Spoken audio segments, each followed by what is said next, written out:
colors. What are the primary colors? It's red, Blue and yellow. Yes, red, blue, and yellow. Which one of the three primaries on a level 1, which one of the three primaries is the first to come out of the hair? A level 1. blue, Blue. Absolutely. What is the second color to leave the hair? Red. Red. And the last?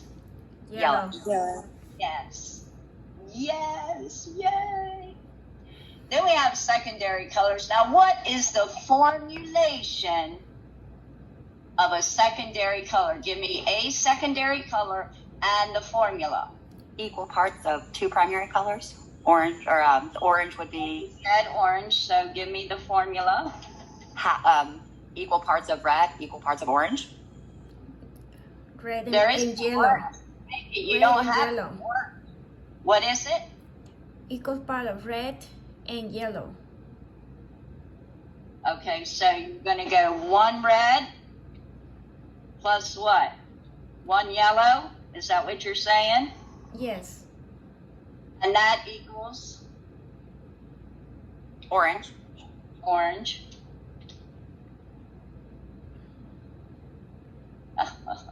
Little crazy there, but we got it.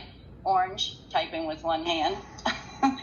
Okay, 1 red, 1 yellow equals orange. Now we have the tertiary colors. So give me a tertiary color of with orange.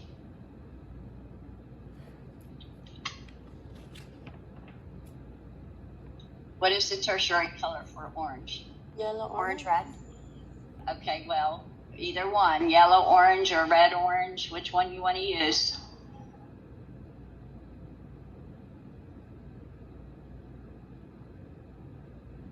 Which one you want to use? Yellow, orange, or red, orange? Come on. yellow, orange, Okay, equals what? What does yellow, orange equal? Equal parts of orange, equal parts of yellow. We don't have orange yet. What's the formula? equal parts of yellow and red, No, you need yellow. You need yellow, orange. Okay, so we have to make the orange. We have a yellow. Oh, right? 1 yellow, 1 red, and 1. 2 yellows, right? Oh, yeah. 2 yellows plus what? orange, 1 red,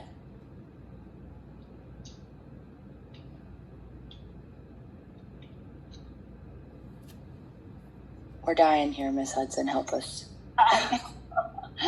I'm trying. It's hard to listen and type too. But anyway, okay, so we have orange and then we have red orange for the tertiary. To get the red orange, we need 2 parts yellow. One of those is going to go to the red, right? To make the orange, right? We're doing yellow, orange, is that right? So again, it's going to be 2 yellows plus 1 red gives you yellow, orange. Correct? Correct. Yes. Okay.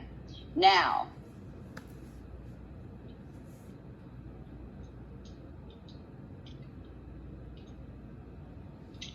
blue, violet equals what? 2 blues, 1 red. There you go. 2 blues, 1 red.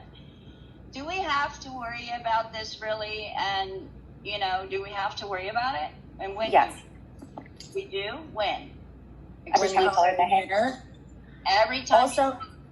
Also, if they have shades in their hair, it could counteract like the dye and make it look a different color than what you want to turn out, right? That's right. That's absolutely right. Okay, if you're wanting a blue violet and there's only 1 red in that and she is a redhead, she's going to be warmer. She's going to be warmer because now you got 2 reds in there, you see? And if she's fine with that, then that's great. But you've got to always think about that. And it's called formulation, okay? And again, what if you had she wanted an ash color, a blue color, okay, blue-based color, and she had yellow hair. Would you put the ash on the yellow hair? No, it'll turn it green. And then, so what do we got to know? We got to know how to formulate that ash color so it doesn't go green. What neutralizes the green? Red. Red. So you just add an ounce of that to your formula, and it'll counter-react that green shade. Of course, all of these things are on the tubes of color, but you have to be ready because, again, the client's color that she is will play a large role in the result. Not just what's in the tube, but what the client has on her hair at this moment, the level and the tone. Now, what's the difference in tone and intensity?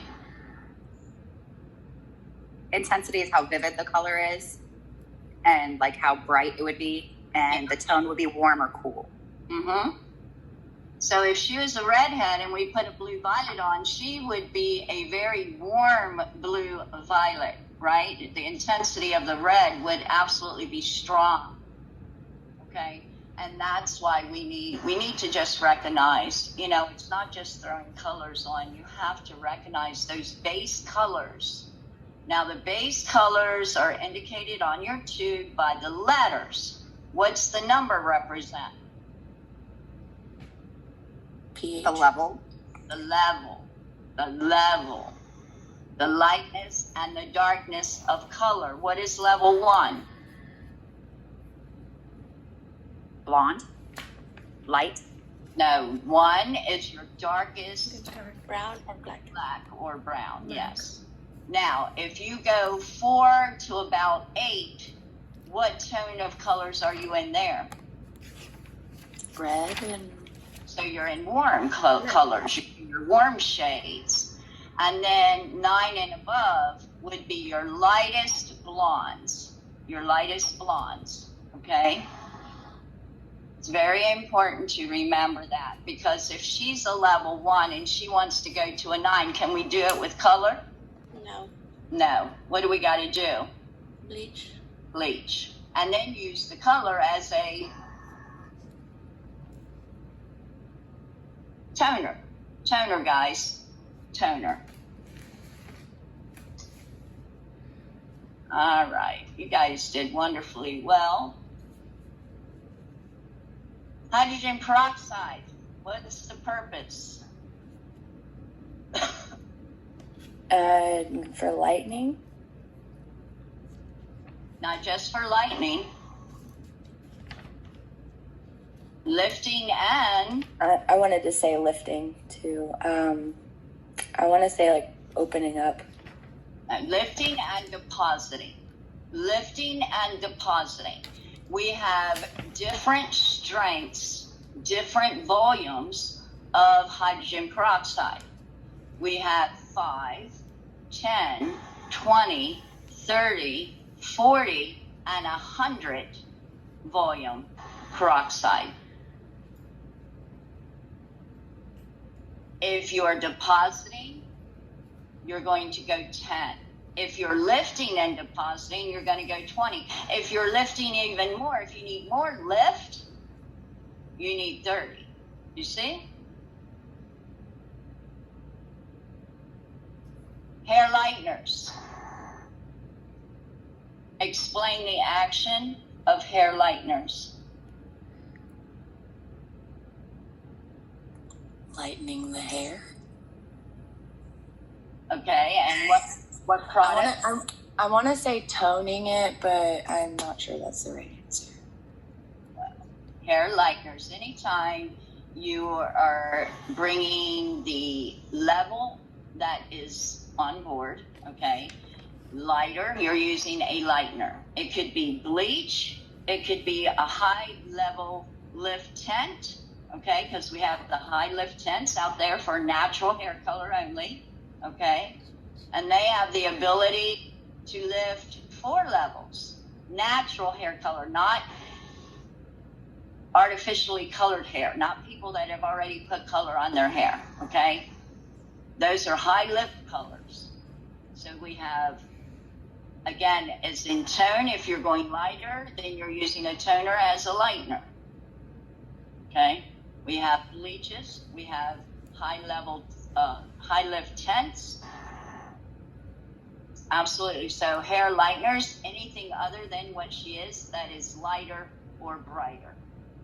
What will happen if you put, the lightener on the hair that's already been previously colored, like you were saying? You can change Will it will it damage it or like burn it or anything? No, it won't damage it. This is what happens, okay? So the client comes in and she's a 9 blonde, okay? Now, you can create an illusion by changing the tone, by brightening up the tone of her color. You haven't really lifted the levels, you just made them brighter and more intense, you see? But it won't lift the levels. You can change tone, but you can't pull level. Color on color don't work that way. But we create many illusions, and use the high lift color to change the tone to a brighter color. Okay, you can add more yellow to a yellow brown and make it, a more vivid, brighter brown, a blonder brown. You see what I'm saying? You can add color. You can't lift levels. Right. Basically custom it, mix it, play with it a little bit. Yeah. All right. When formulating color, what are 4 key questions you need to ask? Their natural level and target. Their natural, their target, that's 2 of them. The texture of the hair. That's your assessment. That comes in with your assessment of the hair and scalp. But 4 key questions you might want to ask when formulating a color. The target, what else did you say? I've forgotten now. Your target. Their natural and their target level. Yes, and what they have on their hair now, absolutely. Understand why a patch test is useful. Why is a patch test useful? See how the hair is going to respond.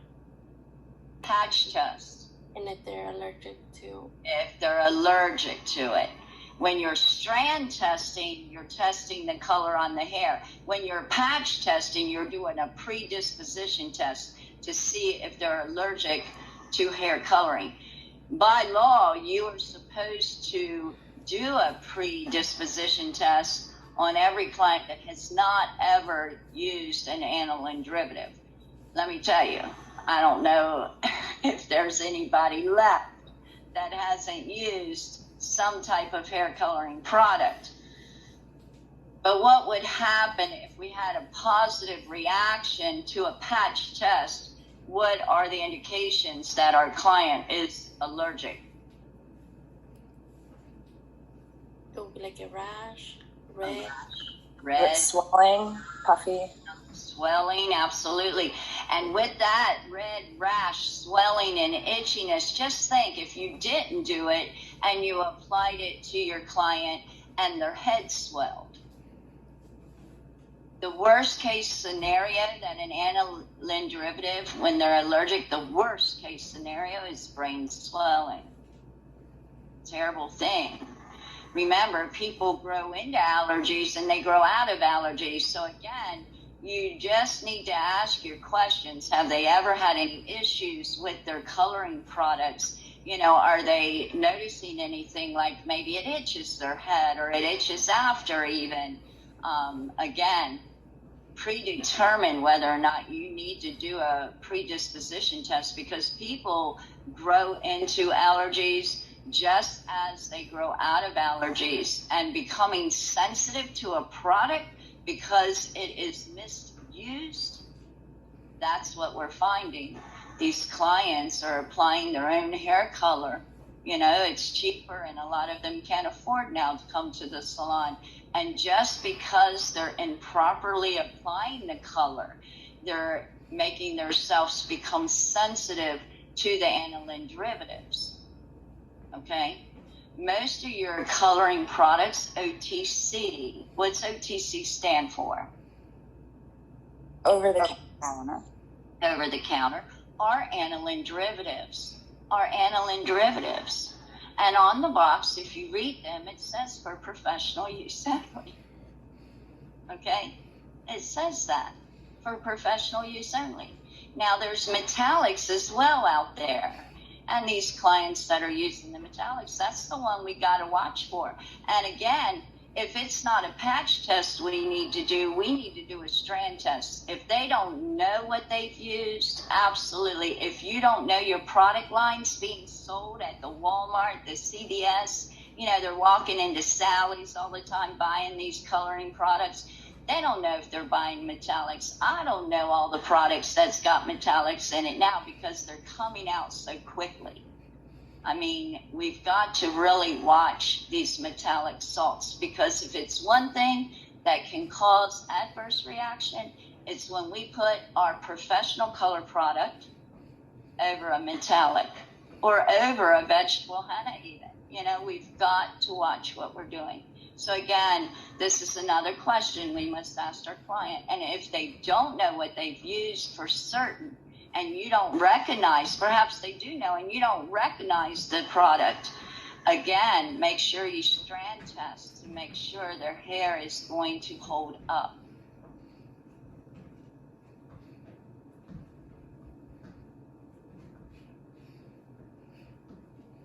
Oh, shoot. We've already answered that. Okay, so preliminary strand test. Explain to me what I just explained to you in your understanding. Preliminary strand test, what is it and why is it used? To see how it's going to react with the type of colors that you put in it. Yes. What else? If they have been through metallic. Yeah. It's going to tell you whether or not you pick the correct formula. Okay, it's going to give you an advantage here that if it didn't do what you thought it would do, you can change the formula. Okay, if you do a preliminary strand test, if you've designed a formula for your client and you want to make certain it is correct, mix a very small amount and do a preliminary strand test and see if that's her target. See if she is happy with that color choice. It's on a single preliminary strand, okay, a little subsection. If she's not happy with it, then you can change it. If it turns green, then you can change it, right? Right. Yeah. It tells you the formula. It tells you how long it's going to take for the processing. It's going to tell you the result and what you need to do. List and describe procedures for virgin single process hair color service. Now, most of you have done a virgin color process. What's the difference between a virgin and a retouch? You do it from the Virgin's never been dyed before, and the retouch is the roots. Yes, absolutely. So when we apply the virgin single process, what does that mean? It's only going to be one time. One time, one formula. We're not going to have to pre-bleach it, right? We're going to do it all with the single process color. Okay, so we're going to lift and deposit. Okay, where do we apply it when we're doing the virgin application? You just came out of Base? No. Listen, virgin, right? So she's never had color. Think about it. We just came out of chemical relaxers and we did a virgin hydroxide relaxer and thea relaxer. We talked about it. Doing virgin, you apply it where?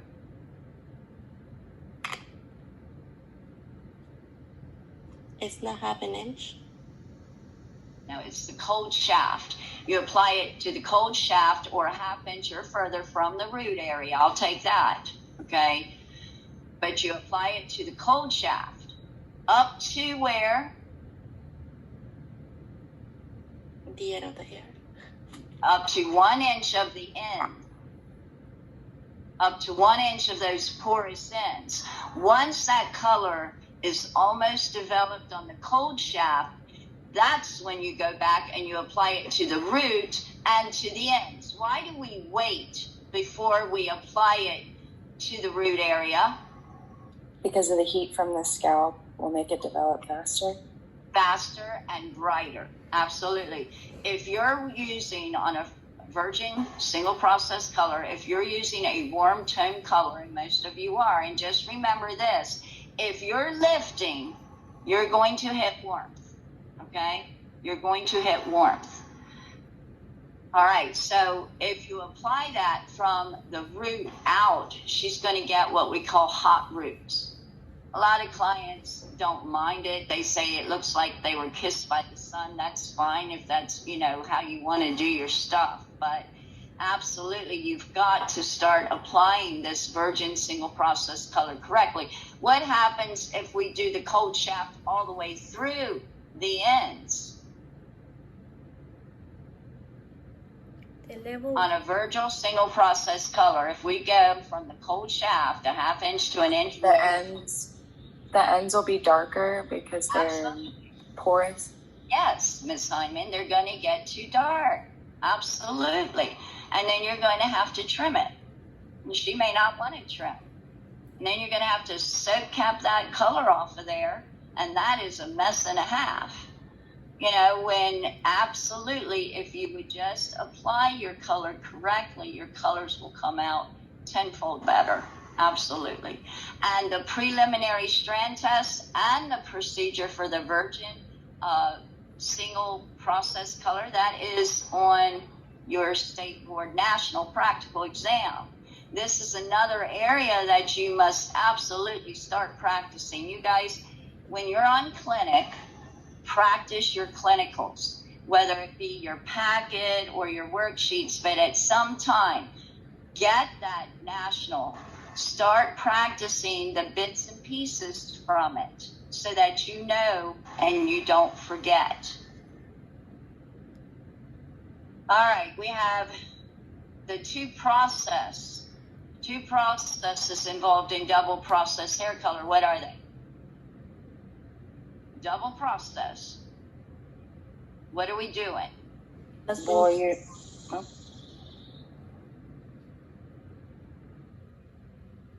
are we doing? You have to lighten or lift and then add the color. Yes. 2 steps.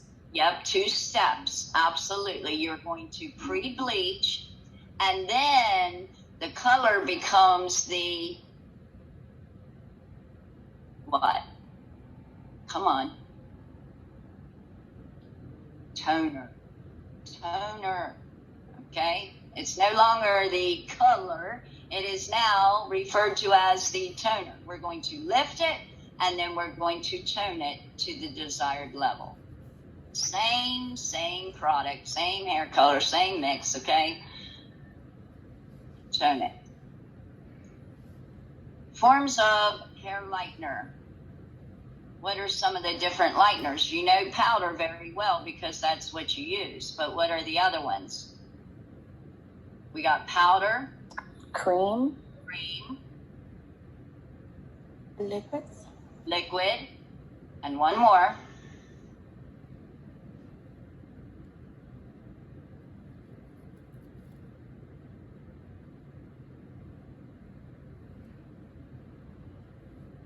Cream, powder, and oil. Oil is what I was looking for. And they come like this, guys. You guys are very familiar with the powder, and we have various forms of powder too.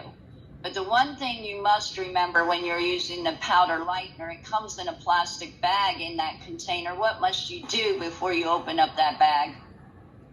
Knead it or mix it around. Absolutely. Because it's an emulsion and it's going to separate. And we need all of those drabbers, they're called drabbers, that are in your powdered bleach to drab out the unwanted tones. So if you're going to a pale blonde, The drabbers are in there to take out the warmth. Okay, you need to mix them around. Need that bag. Your bleach will work better for you. And if you ever use Colors, anybody ever out there use Colors? They're so much fun. And I don't know why we quit using them, but absolutely still, you know, out there today, Colors, it comes with toners. And the powdered bleach, again, it has the violet for the palest blondes. It has the red for the warm tones, has the yellow for the yellow tones, the golden tones.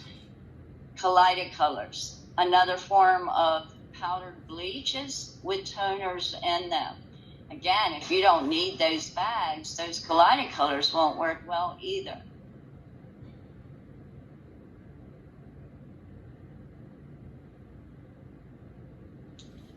Did you know that qualified hair colorists make more money and are in more demand than any other specialist in the field of cosmetology? I want to talk to you about this hair color specialist.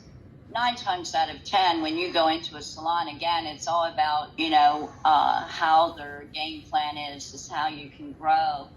But a truly color specialist will not have to run to a neutral color and feel they are safe. When you are a color specialist, you know how to formulate color as deemed necessary by the client's target level and natural level. A color specialist, not a stylist who gets wrapped up in picking a neutral because they feel they're safe. What's the difference between a regular hair coloring tint and a neutral? What's a neutral got in it? What is a neutral?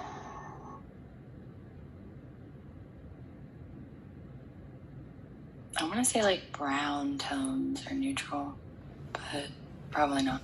We're going with what you see. The neutral means that color product has all 3 primaries inside there. The red, the yellow, the blue, all equal in that neutral color. Meaning that the outcome will be a neutral brown. It's not a pretty brown, but it's a neutral brownish gray, I want to say. But running for a neutral, it's not going to save you if you don't take what the client is at that level, okay? Take her hair color and work it into the formula. Do you understand? Because now you're neutral. If she's a blonde, it's no longer going to be equal yellow, red, and blue. It's going to be 2 yellows, red, and blue. You see? So neutrals don't mean you're safe, okay? And neutral colors aren't very pretty. They're very natural looking. They call them natural looking, okay? Well, if you're going to use these natural neutral colors, okay, I highly recommend, 1, you take into consideration the color that the client is now to the love of you. And if you get the result of that in your mom's eye, add a gloss. Add a gloss after you're done. That will pick up. Neutral doesn't mean pretty by far, and it absolutely does not mean you're safe. If it was, if it meant that, there would be no reason for them to have ash colors and red colors and violet colors, you see. It's all about what that client needs at that time. So color specialists, they're educated, their formulations are on point. Someone who has trained, studied, and worked with many lines of color. It's a lot, but let me tell you something. They're almost extinct. And if this is where you want to go, you can make the money here. you can get that title for yourself. It's also been determined that 7 out of 10 professionals claim that of all the services they provide, they are least comfortable with hair coloring. Least comfortable with hair coloring, they must have stayed in the box. You know, they must have stayed in Miss Hudson's box. They must have never came out of it, fun guys, to learn. This is how you learn. We have ponytails that we have collected in the facility. Absolutely. Any one of you want to mess around a little bit and formulate some color, see what your result will be? Absolutely. We have it available. This is how you learn. I encourage you to do so. Don't stay in that box. Don't stay in the book. Don't stay, you know, learn. Hopefully, as you study this unit on hair color, you'll be able to overcome the fears of hair coloring and be able to face these services with enthusiasm and excitement over the money to be earned. The enthusiasm, the excitement, because let me tell you, if you created it, you're going to know if you can fix it, because the first and foremost, as professionals, you are going to be, you take calculated risk. Your calculated risk. Okay, so I'm going to put this red on her blonde hair because she really wants auburn. Am I going to be able to tone it up or tone it down if she doesn't like it? Well, absolutely you can. That's taking a calculated risk. You see? Because you can fix it. So you're comfortable. Be excited. Think also about how much more detail the client's face has after the hair has been colored. You know, the eyes could stand out more, the cheekbones are more defined, and the complexion appears more radiant. That's a lot to become enthusiastic about. Now, again, it all goes back to design decisions. You know, we want to emphasize the good. We want to minimize the poor. If she's shy, the client's shy, you don't want to pop her out in the front. Pop her out toward, you know, midway, maybe behind the front hairline. If she's exciting and she's flamboyant, go ahead. Do it right at the hairline. You see? The eyes. Use your complementary colors to influence the eye color. If she has blue eyes,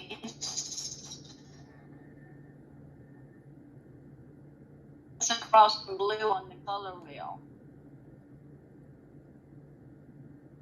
What's across from blue on the color wheel? Work out the color wheel in your head. The complementary color of blue.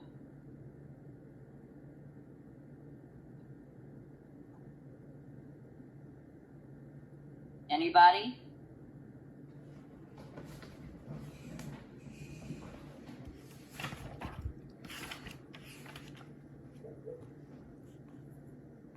Yellow. Isn't it? What is it? It's orange. Yes. So if you want to pop her eyes, show everybody her gorgeous blue eyes, the auburn, the warmer shades will be beneficial, you see, because they're going to lay beside it. They're going to complement each other. They're going to complement each other. Right? Complementary colors. Now, if it's a hair color, of course, we know when we mix the red and the blue, they neutralize each other. Okay, going back to that natural, neutral, drab color. All right. Always got to go back to design decisions. Hair coloring is logically and systematically performed. It is not a trial and error process, even though it was considered to have been so in the past. It is both a science and an art. Fine-tuning your skill and performing this service with credibility and clarity will serve you well as a professional cosmetologist. Hair coloring includes the process of depositing color on natural hair color, depositing color on previously colored hair, depositing color on hair that has been lightened, lightening and depositing color in one step. Hair lightening or decolorizing from the hair. What does that mean? Hair lightening or decolorizing. Bleaching. What? Bleaching. It means bleaching. What happens to the color? Diffused. Diffused, removed. Removed. Do you know that we still, every once in a while, we have a client that is new to the coloring and they don't understand. They think that if they go and buy OTC, those blondest blondes, right? That they don't understand that once they put them in, the color's gone. What they have is what they have. It doesn't wash out. The color is gone. Anytime you are going to a lighter color, the color that is subtracted to get there, it's gone. The same way as you guys put bleach on your black pants and you get a spot, a white spot or a gray spot, you know? But it is, and we as professionals, we have to understand this and remember that we are the ones who are coming through school. We are the ones that are studying these rules and regs and procedures. So again, when the client comes in and she doesn't understand, you know, and we get these clients, they come in and they've used these blondest blondes because they found their self on the box, so they used them, and then they thought using them that once they shampooed it so many times, their natural color was somewhere underneath of it. No. If it's going lighter, that color is diffused. The process involves decolorizing the natural pigment and preparing the hair for a final color and decolorizing natural or artificial pigment to a desired color. You see? Once it's gone, it's gone. It's got to be replaced. Now, it'll grow out, absolutely. Their natural hair color will come back with the regrowth. But these lighter blonde colors, they don't wash out and their brown hair is somewhere laying underneath. No, it doesn't happen like that.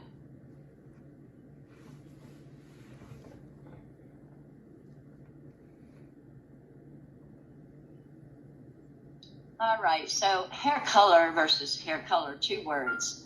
You might say Mary Stewart's natural hair color is medium brown, but she is coming today for a hair color test to have low lights created. Okay, hair color, 1 word. That's your products and services. Hair color, 2 words, is the natural hair color of the hair.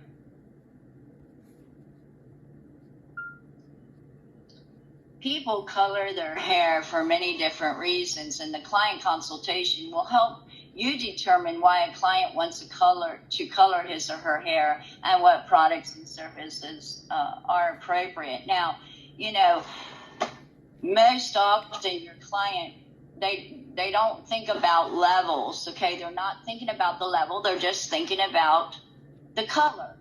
And so when they come in, they say they want, you know, maybe they're a brown and they want some highlights, okay? And again, as long as the color that they choose is lighter than what they have, then that's true, okay? Most often we find that they're actually asking not for highlights, but lowlights. We have to determine this when we're speaking to them, okay? I've had clients come in and they say to me they want some lowlights and they're, you know, dark brown and they pick a red. And in my mind's eye, I have to twist it around and say, okay, she means highlights, because absolutely the red is lighter than what she has, so it's going to be then highlights, okay? You guys have to really listen and catch on to what they're saying. To cover up or blend gray hair is another reason people color their hair. And remember that gray hair is considered to be pigmented, not resistant. If a client comes in with gray hair, it does not automatically mean that she is resistant. To enhance an existing hair color is another reason people color their hair, to create a fashion statement. Like we had the other day, a young lady came in and she had Miss, who was it that did that? Anyway, they pulled her through a cap and put blue on. And it was a great fun thing, a fun event. They pulled her through a cap and used the pop color and put blue on. You know, it's just a statement of self-expression. That's a good way to explain that.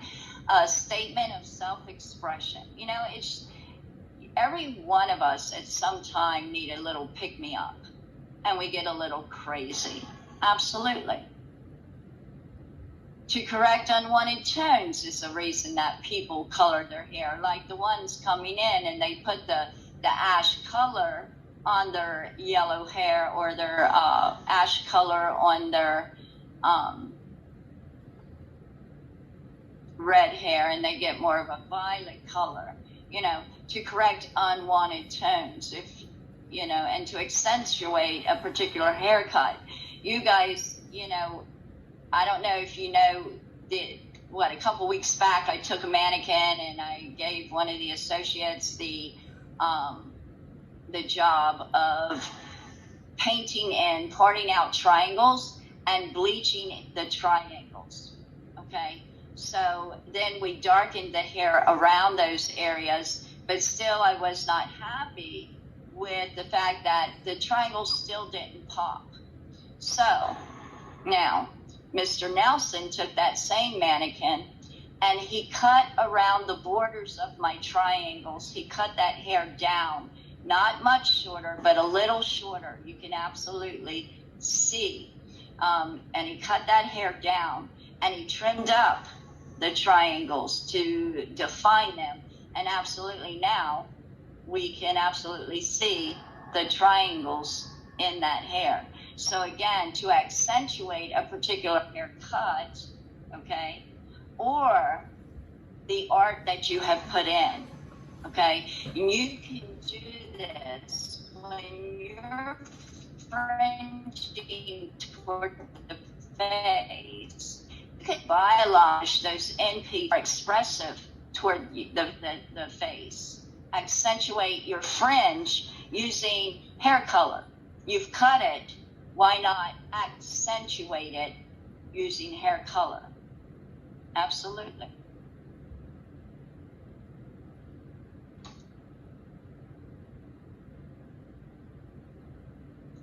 The hair structure affects the quality and ultimate success of hair color service.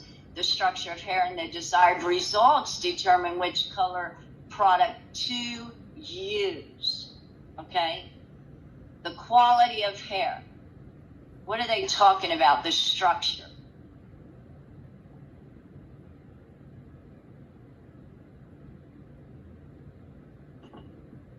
Hair structure, what are they talking about?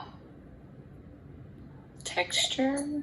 Texture, meaning, go a little further. Coarse, fine, medium. Yes, coarse, fine, or medium. And the finer the hair is, the less room there is for the light to pass through. And we all know, do we not, that you need light to perceive color. If you close your eyes, you don't see light. You don't see no color. You need light, okay? So with the finer the hair, try to remember, chances are this color is going to look a little darker, okay? So you might go up a level, perhaps, okay?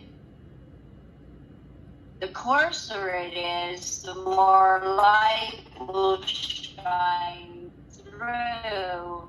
There's more room for the color to fill, you know, the natural pigments and mess around with the eumelanin and the pheomelanins in there on this coarse texture. So again, you might pick a shade that is, you know, a level perhaps darker if it's coarse and large and it's going to be just too bright and too light. We need to think about fine, medium, coarse. Medium doesn't, that's the perfect one. You know, just like the oval face is the perfect face shape, the medium is the one that's not going to cause a whole lot of problem. Not that any of it does, but again, that fine hair, a lot of times the clients think that they're going to be bright and lucid, but they come out darker, and it's because the light can't pass through. So perhaps change the style of it. Blow it up. Let the light pass through that. Let the light get in there, absolutely, so they can see the intensity of their color. And lighting in the facility is very important. Your wall colors are very important when you're formulating for hair color as well, because of the reflections that you get.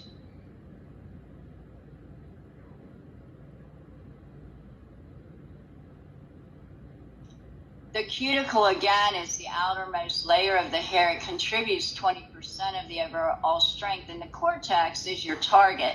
This is the middle layer that contributes 80% of overall strength, and the medulla, the innermost, or sometimes that never matter. We don't mind because it don't matter when we're doing color, okay? Cuticle, the outermost layer, we absolutely want to know, you know, is this cuticle healthy and compact? Is it going to prevent us from going in? Do we need to pre-soften it?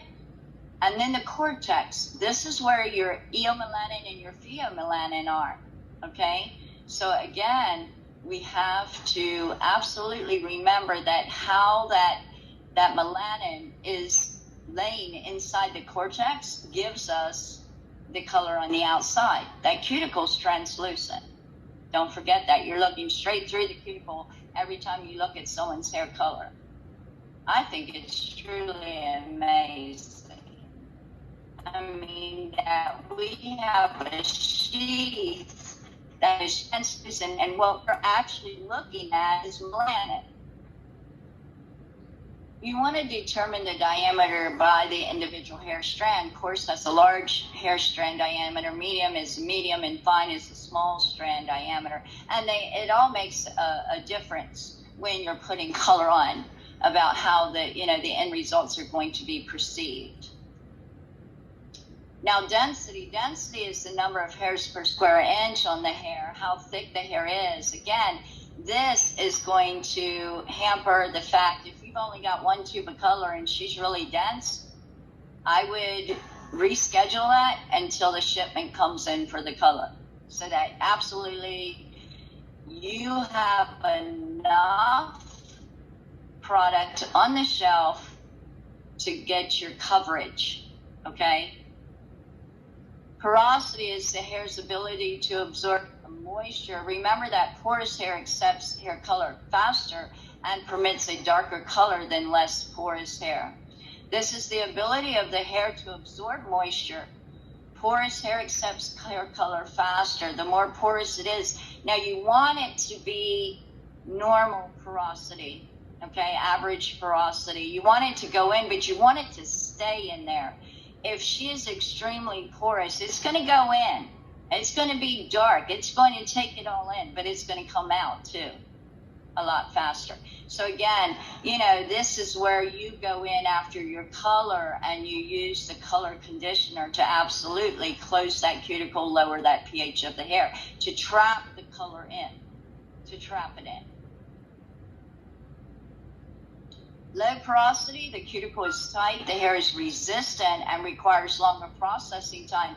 It may even be more beneficial to you to pre-soften this. It all just depends on the resistance that hair is giving you. Your average porosity, again, it's slightly raised and it'll process in an average time. High porosity, the cuticle is lifted, it's over porous, it takes it quickly, but it fades quickly. A test for porosity, we know we go and we slide up the shaft and we absolutely feel how compact or loose that cuticle layer is. All right, so it is 10 o'clock, so we are going to take that little 10-minute break right here. Get you some water, get you some coffee, stretch your legs. Again, I may ask you to do a little of this reading. Okay, so I'll see you in just a few.